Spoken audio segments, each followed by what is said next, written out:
Stop trying to be cute. What are we doing here? Jefferson with that catch. Oh my God.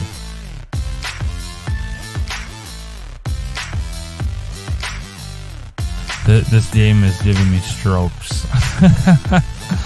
Oh man. Tell you guys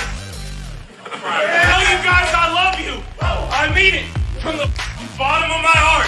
And that will never change. I will ride with this group until they don't let us play anymore games.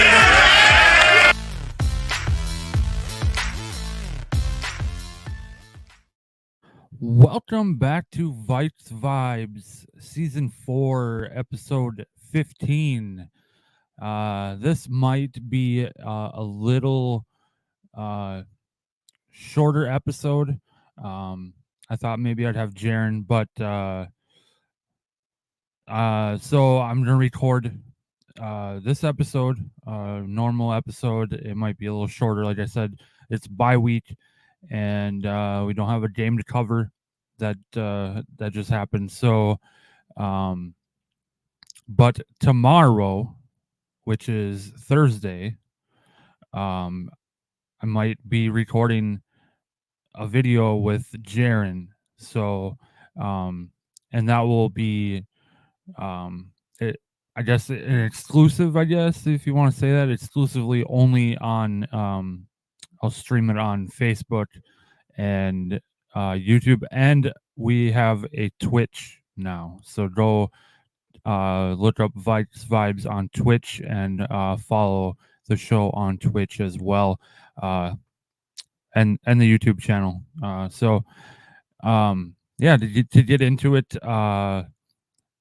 Kevin O'Connell had a press conference earlier today at about noon, and he did announce the starting quarterback for the Raiders game in Vegas on Sunday, and it is going to be Josh Dobbs.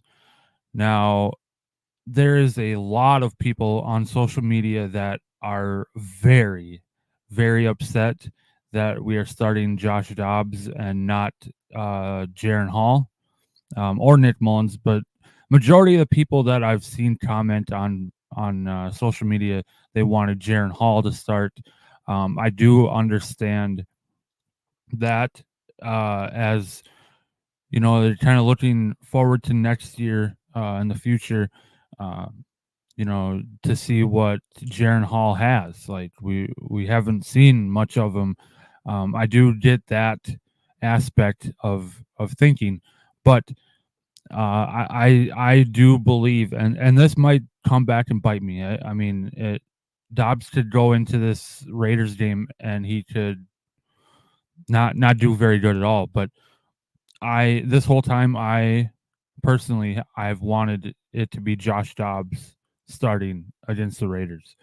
I don't know. I just feel like the last, you know, ever since he had to come in when Jaren Hall got hurt, the plan going forward was to prepare and have Josh Dobbs under center. So, you know, and with this bye week, it gave them a lot of time to look over stuff, correct stuff, and you know, just make a plan for Dobbs to be successful in this next game. Now, the Raiders also had a bye as well, so they had the same, you know, time to prepare for us as well. So, but I don't know. I just, in my gut, I feel like Dobbs was the best option to go to, and that's ultimately what happened. And we'll see what he does coming off the bye week, having two very bad games. And like I said before, that all this stuff that happened the last two games with Dobbs and how the game played out, it's not all Dobbs' fault. Like, everyone wants to play the blame game. Yeah, let's blame the quarterback. Yeah, he did throw 4 interceptions in the last game, but two of them weren't even on him. They were literally thrown right in the receiver's chest or hands, and they did not catch the ball. That is not on Josh Dobbs. So you want to play the blame game and put it all on Josh Dobbs? No, you cannot do that. I mean, you can, but it's not right. It's not correct. It just, you actually sit down and think about it, and you can't. And for him still being new, basically, still, I mean, he came in here in, in the middle of the season. He's still learning the offense. So I mean, give the guy a break. I know we're trying to win games. I understand that. I've been a Vikings fan all my life, so I understand.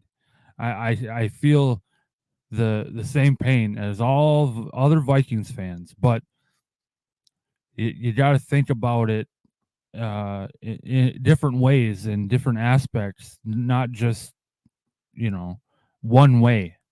So, like I said, it could bite me in the butt, and Josh Dobbs could go out there and not perform well at all. And I'll be the first to admit, hey, maybe I was wrong, but my gut just tells me that Josh Dobbs is the best option um, going forward. And then depending on how he does, will predict what they do at the quarterback position the following 4 games. So, yeah, there's that. Now to jump to the the division NFC North. I'll share the screen here. So as it looks right now, the Lions are number 1, 9-3, and then the Vikings and the Packers are both 6-6, with the Chicago Bears 4-8. Now, about, I don't know, 3-4 weeks ago, everyone was like, "Oh, the Packers are, throw the towel in for the Packers. They are not going to go anywhere." They have been they turned it around, and Jordan Love, I mean, I hate to say it as a Vikings fan, but the Packers and Jordan Love, they are looking really good, and they're right on our tails, 6-6 with us. We do have the tiebreaker over them because we beat them earlier on in the year. We still do have another game to play against them. And we split with Chicago 1-1. We still have to play Detroit twice in 3 weeks, a 3-week span. So, our playoff destiny is our playoff fate, I guess you should say. It's in our hands. What do we want to do? Do we want to make the playoffs? Are we going to give it up to the Packers? So. And that goes to the playoff picture. So in the NFC, we got the Eagles in the first place, and 49ers are actually right on their tails. The Eagles have a kind of a rough schedule. They play the Cowboys next, and that is going to be an interesting game. I actually cannot wait to watch that game. But there's a lot of people saying out there that 49ers are going to jump up into that number 1 seed. So it's going to be a fight between the Eagles and the 49ers there. And then we got the Lions in the 3rd seed, 9-3. The Falcons, 6-6, NFC South leaders as of right now. And then the Cowboys, 5th seed, 9-3. And then we got our Vikings at the 6th seed at 6-6, and the Packers in the 7th seed at 6-6. So, these two the 6 and 7 seed, we could be trading back and forth with the Packers for a while here.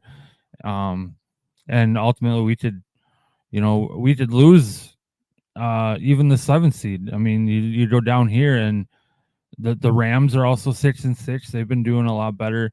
Seahawks are 6 and 6. They got a tough schedule coming up, but the Bucks at 5 and 7, Saints at 5 and 7. I wouldn't be too worried about the Bucks and the Saints. Maybe the Seahawks, but they do have a tough schedule. But the Rams, they play the Ravens next. That's going to be a tough game. But the main focus would be the Packers, and then if the Rams start getting really hot, I mean, we could fall down into that 8th seed and lose the playoff spot altogether. So we have to come out with wins here, and if we want to make the playoffs, that's it. That we got to win. So that is the playoff picture as of right now. And to continue on with the division, NFC North, the Lions, particularly, after the Thanksgiving Day game against the Packers, and then the week before that, the Bears almost beat them. So after the Thanksgiving Day game against the Packers, I was like, are the Lions starting to get exposed and kind of falling off? But they did bounce back onto the winning track as they beat the Saints this week in week 13. So I don't know. I guess we'll see what the Lions continue to do.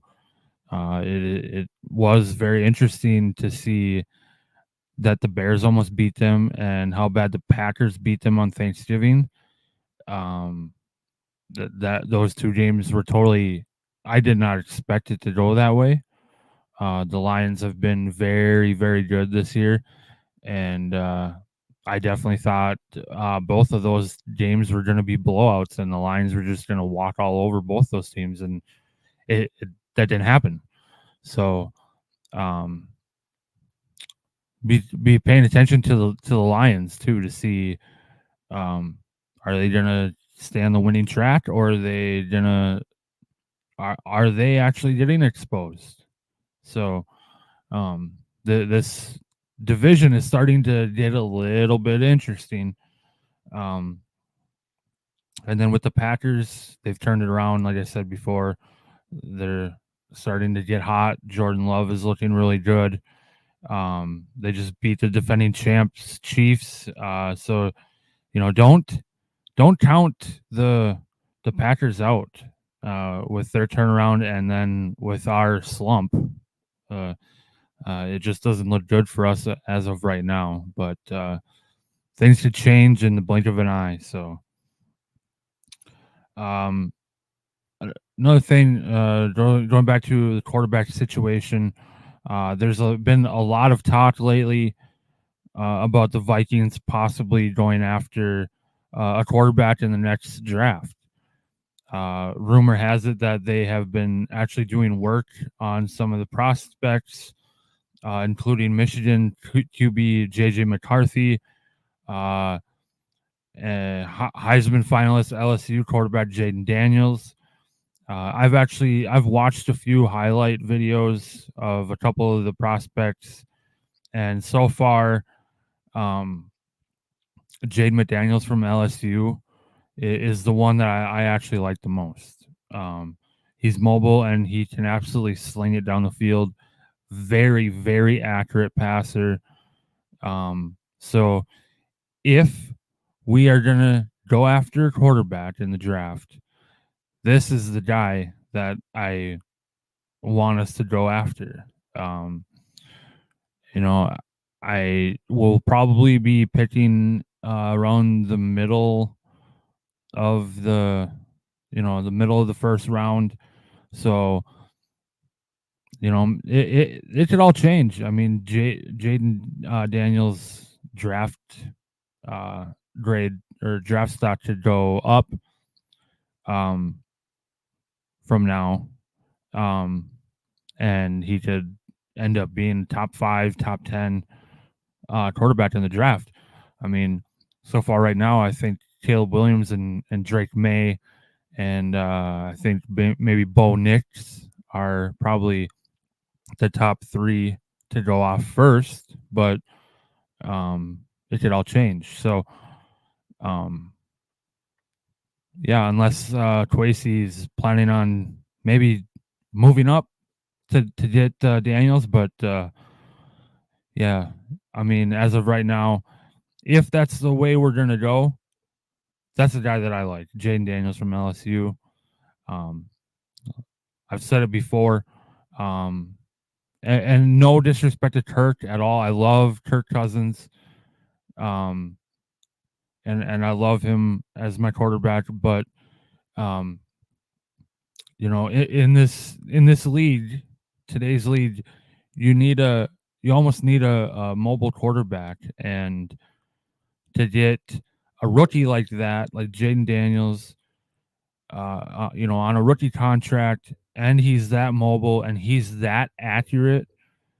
I mean, it seems like a perfect fit to me.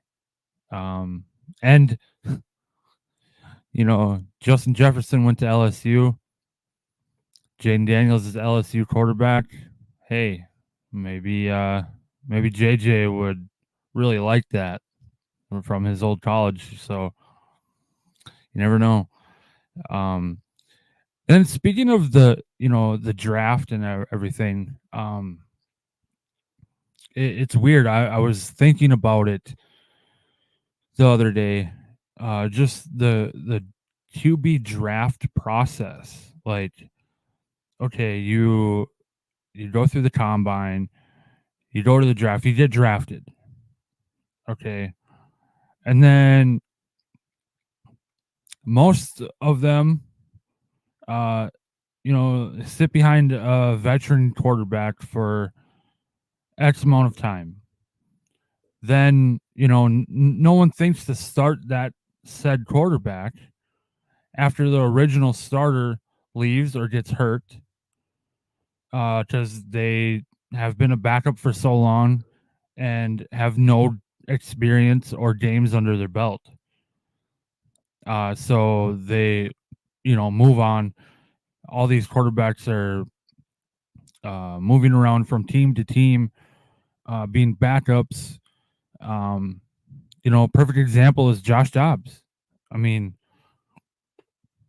until this season, he hasn't really been a full-time starter. I mean, he's not really a full-time starter here because Kirk got hurt.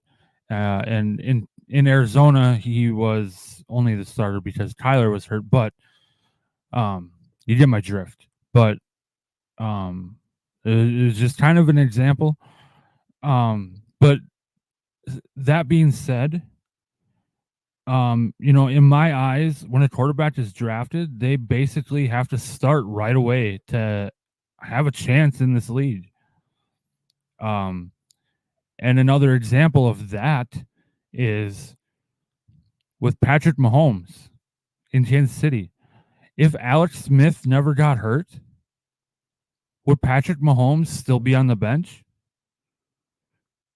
Would he have ever been able to show what he can do and become the player he is today? I mean, for Mahomes, Alex Smith getting hurt is probably the best thing that happened to him in his career. And I mean, it's just something interesting to think about. It's so weird, just a random thought that I had the other day, and it's the process is just weird. Like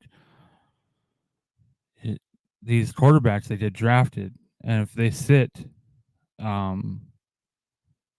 behind the veterans, most of the time they're not gonna start. They're not gonna be a full-time starter. Now, one example of that not being true is Jordan Love. He sat behind Aaron Rodgers for about 3 years or so, and now he's a starter. He started off a little rocky, but now he's the guy in Green Bay. So I don't know. It's just something I thought about, and I don't know. It's just weird. So going to the Raiders game in Las Vegas this weekend. Go over some overall rankings. I'll share the screen here. So the Vikings total offense, we're at 11th, and Las Vegas is at 29th. Defense, Vikings 13th, Raiders 20th. Passing, Vikings 6th, and Raiders 21st. Rushing, 28th for the Vikings, 31st for the Raiders, which that number is kind of surprising to me, just because of the simple fact they have Josh Jacobs. He, defending rushing title champ from last year. So the number for the Vikings, 28th for rushing. That's not a surprise. We don't really have that good of a run game this year, so no surprise there. And then some stats. We all know Kirk Cousins. He's gonna have those numbers all year. So, some team leaders: Madison for rushing, 594 for yards. Chandler 168 and a touchdown. Receiving, Hawkinson 786 yards, 5 touchdowns. Jordan Addison 686 for 7 touchdowns. Total yards, Minnesota 4369, Las Vegas 3622. Passing yards, Vikings with 3103, Las Vegas with 2416. Rushing yards 1105 for Minnesota, Las Vegas with 992. Average yards per play, Minnesota 6, Las Vegas 5. Points scored, Minnesota 263, Las Vegas 202. Fumbles lost. Oof. Minnesota with 14. And Las Vegas with 4. Wow. Oh my gosh. Interceptions thrown. Minnesota with 10. Las Vegas with 17. Sacks allowed. Minnesota 27. Las Vegas 28. Third down efficiency. Minnesota 40%. Las Vegas 34%. I just noticed now that you can't really see the things on the screen because of my overlay, but I'm sorry about that. So time of possession per game, Minnesota 30 minutes, 37 seconds, Las Vegas 31:50. Penalties, Minnesota with 58, Las Vegas with 56. Total yards allowed, Minnesota 40-75, Las Vegas 42-79. Passing yards allowed, Minnesota with 2692, Las Vegas with 2601. Rushing yards allowed, Minnesota 1152, Las Vegas 1524. Points allowed, Minnesota 242, Las Vegas 256. Fumbles recovered, Minnesota 7, Las Vegas with only 4. Interceptions, Minnesota 9, Las Vegas 10. Sacks, Minnesota with 32, and about a third of them are from Danielle Hunter. Las Vegas with 28 sacks. And then allowed third down efficiency, Minnesota with 41% and Las Vegas with 42%.